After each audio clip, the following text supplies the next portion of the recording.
I think if you sign a marquee shortstop, and as you said, Wynn's not included in a trade, and he turns out to be a bona fide major league player, then that's where you start making deals. But that would be a year from now. Exactly, and that's why I like somebody like a Trey Turner, who would be a top choice, maybe my top choice as far as shortstop. Clearly mine. Yep. Exactly, but you know that, hey, if Dylan Carlson doesn't pan out or Tyler O'Neill turns into a mummy, then you could maybe put Trey Turner out in the outfield. I think you'd be more likely to move him to second base, and do, because he's already done that. Right. As the outfield as well, but the point is with Turner, you have plenty of options with him because he's so athletic. He's so athletic and so versatile. Yeah. And that even as that athleticism wanes just a little bit, you'll still be able to find spots in the field, even if it's not shortstop. So if we're in the offices down there, Mo and Gersh say, we're done. You three take over. I think, wouldn't we all agree that catcher is still our number one thing? Absolutely. Now, that doesn't mean we ignore what's number two. See, that's the problem that a lot of people get when they're having these discussions. They forget your number two priority and your number three priority and your number four priority. You got to be working them all at the same time. But I do think it's catcher number one. So are you going to sign a catcher? We know who that is. Or are you going to trade for one? There are several options there. Then you got to decide who's included in that deal if you end up doing the deal for a catcher. Then what do you have left? And do you sign a shortstop? Or do you find another hitter who is a DH or an outfielder? That's where you start getting into your guy, Bellinger. And the more I thought of it, believe it or not, I do actually listen to you, Nate. You've come around? No. I said I listen to you, and I ruminate. And I think about what you've said. Bellinger reportedly wants a one-year deal. And maybe 1 year deal there maybe kind of helps you get over trying to figure out where all the pieces fit. I've been shocked with how many teams, again, all rumors, because that's what we're reading. We're all reading the same thing. How many teams have checked in on Cody Bellinger? And it's probably because he's 3 years removed from an MVP and he's looking for a one-year deal, so that could invite teams that don't want to spend a ton of money. You don't have to do the multi-year deal. And it buys the Cardinals a little time, even if he's just, I'm not even going to say mediocre. I think he was poor as a hitter. And definitely in 2020, 2021, beyond poor. He really Last year, he I would really say wasn't very good. No, he wasn't, but he was better than. I mean, again, I'll go to a couple of numbers. There were signs. Yeah, and he plays a very good center field, and he's a left-handed bat. Now, does he hit in front of Arenado and Goldschmidt? Probably not. But could he hit fifth or sixth? I don't know. And then you just see how it plays out. We already talked about buying time for Wynn. Does that buy time for Walker, meaning May or June? All these things sort of interact with all the other decisions you have to make. I'm just going to be very blunt. I do not want to see Cody Bellinger wearing the birds on the bat if he is being paid any more than $1 million in guaranteed money. I don't care what they pay. It doesn't bother me, unless it's used as an excuse not to get somebody else. Exactly. Now, if you get your star shortstop, you get the elite catcher, you get maybe one more impact bat, a top pitcher or two, and then you want to sign Cody Bellinger, go ahead. What are we calling an elite catcher? I don't think there's one out there. I want to get Kirk. I don't think he's elite. Okay. You can't be 280 pounds. You can't be a circle and be elite.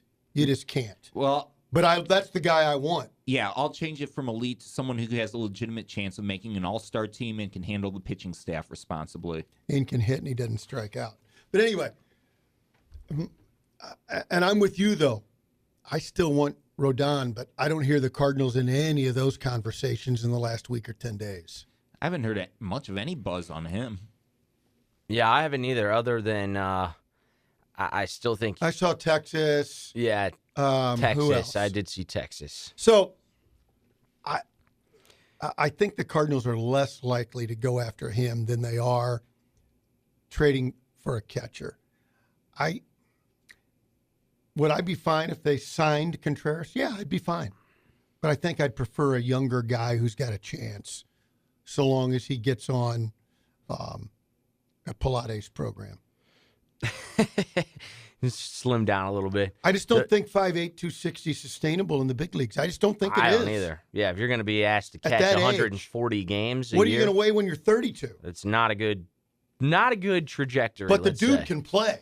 That's the thing. He can play. And I like how he doesn't strike out, as I love that. Pointed out.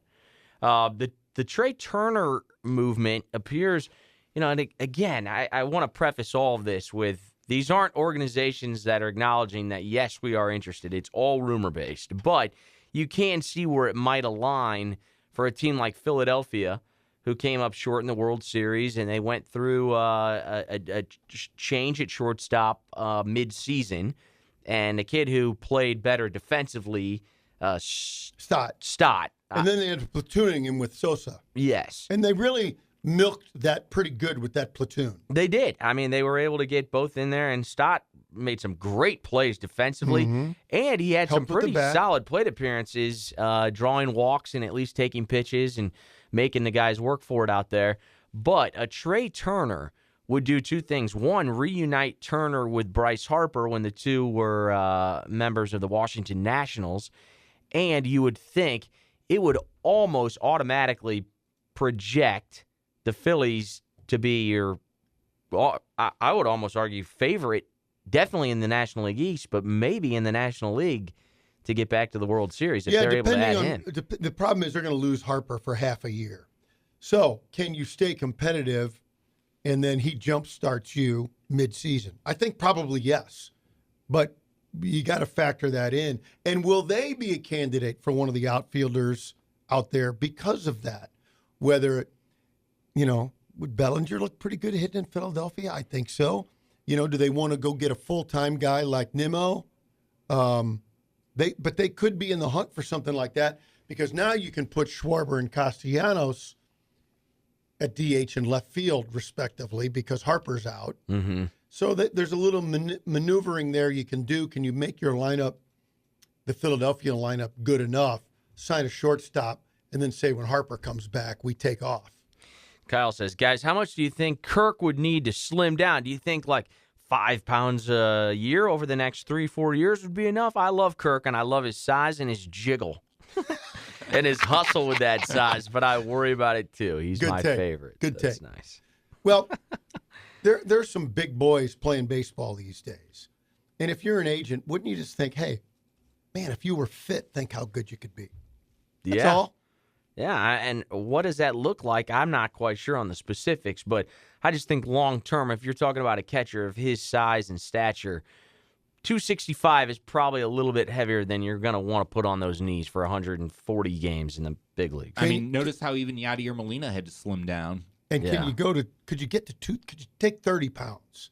You're still 5'8", 235, 2 inches taller, it'd be perfectly round, but could you at least do that? Or, gosh, I don't know. No, and here's the other thing. If you're a buyer, now think about this. You're going to trade some assets, and you go, what's this guy's maturity level? And is he the kind of guy that can do what it takes to be his best? I think that's something you got to look into as an organization if you're willing to make a deal for a guy. I was thinking this morning, the boys had Andrew Kisner on Hot Take Central. What's going through his head? Obviously, he's putting together an off-season program where he's very diligent about his workouts and getting his reps in. But he's keeping an eye on everything that the Cardinals are doing and trying to upgrade their catcher position. Well, he probably needed just to be better defensively, or the same defensively and hit 280, and he didn't either. Yeah, both not great. But I like him. I think he's a good player and a good backup. He's still young enough to have an upside, but I'm not willing to go into a season trying to win a pennant with Kisner on a hope for an upside hit. But does that change? Are you more content with Kisner at catcher? And see, this is where I think sometimes we get caught up in, addressing a position rather than just supplementing a lineup. Because if you were able to add a Bogarts into the lineup, well, the onus on Kisner wouldn't be. You wouldn't look at the catcher position and go, "Man, Except we you really want better got." defensively.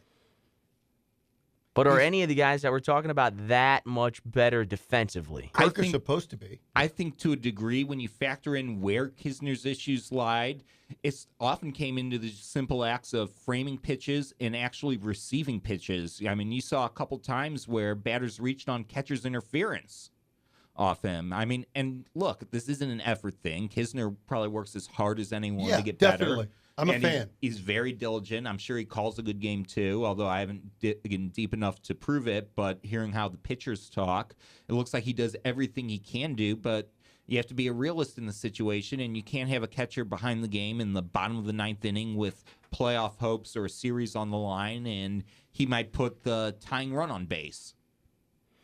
Yeah.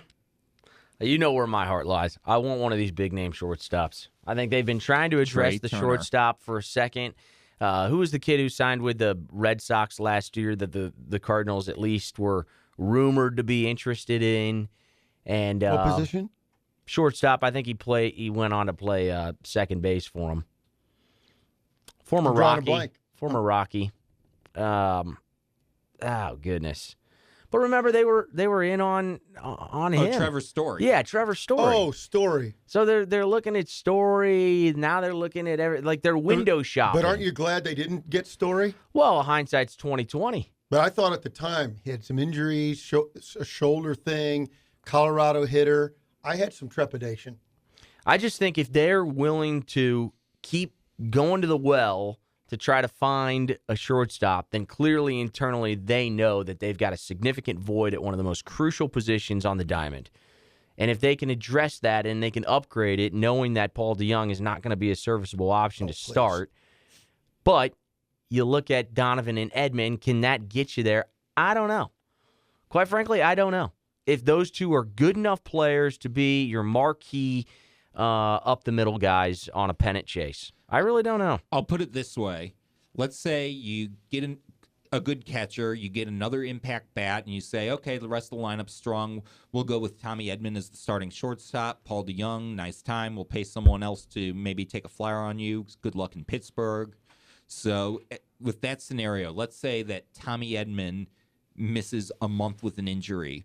Would you be comfortable with Brandon Donovan handling shortstop for more than a month on a long-term basis? Well, first you said a month, then you said more than a month. At some point, there's a, but my answer though is yes. He's a baller. I'm fine with Donovan. Now, you say, are we going into the season? He's our starting shortstop. Well, could we upgrade defensively? Yeah, maybe. Let's look at it. But yeah, Donovan's a baller, man. I want him on my team somewhere. Oh, absolutely. I think if we get a shortstop that we want, he's your starting left fielder. That's the way I see it. Could be the case. The other rumors around Major League Baseball, the Dodgers are going to meet with Justin Verlander. He's been rumored as well with the Mets and the Astros potentially, but he'll be going for his age 40 season. And I know when I asked you earlier if that would be a name that you might be intrigued by, no. I think would I love to have him? Yes. You know, gosh, I don't know. You put him on the roster, I'm okay, but I can just feel in my bones then that we, meaning the Cardinals, aren't going to do anything else because of the 20, how many million? Yeah, probably be 25 plus a year. Yeah, probably looking for a similar deal. Like Scherzer got the 2-year, which was more than $86 million. So he got a huge. Would you sign him and Bogarts? I would, but I don't think the Cardinals would. Exactly. That's what I'm saying. So we're playing fantasy trades over here, and in reality, the Cardinals are probably working on trade for Kirk. Give me Verlander, deals. Trey Turner. Yeah. Hooray! Let's go. But it's fun to. I guess it's fun to sit here and think about what could be if they were to go out there and actually sign marquee names that have all-star backgrounds. There aren't a lot of teams that sign multiple marquee names, though. Not a lot. including the Dodgers or the Yankees. Not a lot, but if you can give me a catcher and another bat, a legitimate bat, I mean, a guy that'll hit somewhere 1 through 6, 1 through 5. If you give me those two things, I'd like to get another starting pitcher, but I could probably live without Rodon. I'd say for a pure bat level of production, think 2021 Tyler O'Neill or 2022, especially the second half version of Albert Pujols. All right, we already have O'Neill. And I'm saying as far as the level of a hitter. I'm not saying that needs to be the type of hitter, positional fit I'm open to. Yeah. I'm just saying the level of production, we're talking about 40% better than league average. Yeah, a 1 through 5 guy. Yeah. Yep, I'm with you. A couple of minor deals that were completed this week. Julio Teheran, there's a name you haven't heard in a minute, but he signed a minor league deal with the Padres, and they just lost Mike Clevinger, who signed a one-year deal with the Chicago White Sox. Clevinger had up-and-coming stuff. I think he was probably more highly thought of a couple of years ago. Yeah. He had a ERA that ballooned above 5 last year for the Padres, but still a name because he's got a live arm. He gave glimpses. Correct. Just enough to keep people interested. And I think one of those times he had some glimpses was against the Cardinals. Yeah, late in the season. He glimpsed us. There. But Julio Teheran, there was a guy, I mean, he's only 31 years old. Now, he's dealt with a bunch of injuries, but you do wonder if he's got anything left in the tank. A one-year, $6 million deal. And they're looking at Darvish, Musgrove, Blake Snell, and then maybe Nick Martinez if Julio Teheran adds into that at all. The Padres still have a pretty stout pitching they're good. Staff that they can throw at you. And then still waiting. When's Tatis available? Early May? I think so. Yeah, what was it? 100 and what was his suspension? It was, I believe, an 81 game suspension, but it included postseason games as well. Okay, Oh, that gets credited towards time served.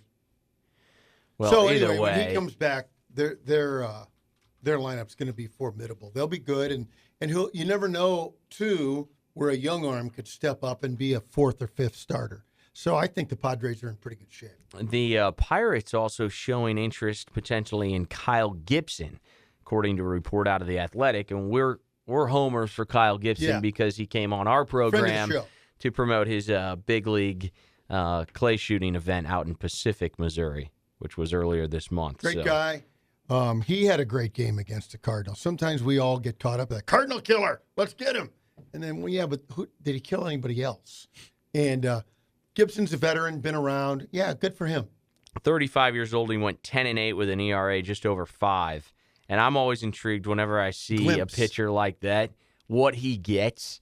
And you think, my goodness, do you got anything left in the old arm? Because if you can just be anything but have a name like Gibson, who's 35, and granted, he's had a solid major league career. But if he gets a 1-year, $8.5 million contract, don't you think we could all maybe live on something like that? I think so. I think so. I don't know, because if I had that deal, I'd want a family, and how could I feed my family on that? You have expensive tastes, sir. What can I say? Yeah. All right, so there you go. There's a little Major League Baseball. Oh, the Pirates also signed Carlos Santana to a 1-year deal. Poor Cole. If Cole was here, I'd be ripping him because he's a Pirates fan. I've never seen an organization do more 1-year deals with players hoping that you hit the lottery and that they have a good season and you can flip them at the deadline to get more youthful talent or whatever they're looking to acquire in return that's never going to actually help them win. At least when the Cleveland Guardians, they tend to like to do that, but at least they usually aren't putting out much money, and their flyers often pan out. And they're doing it to try and win as opposed to just be, bargain basement, flea market. Right. Yeah. The Pirates. What a sad organization. Beautiful ballpark. Sad organization. and then one other move, too. Mike Clevinger, the former Padres, former Guardians pitcher, he signed the 1-year deal with the White Sox. That's correct. You were clearly really intently paying attention. He had mentioned that while you were looking something up. I'm just giving you trouble, Sally.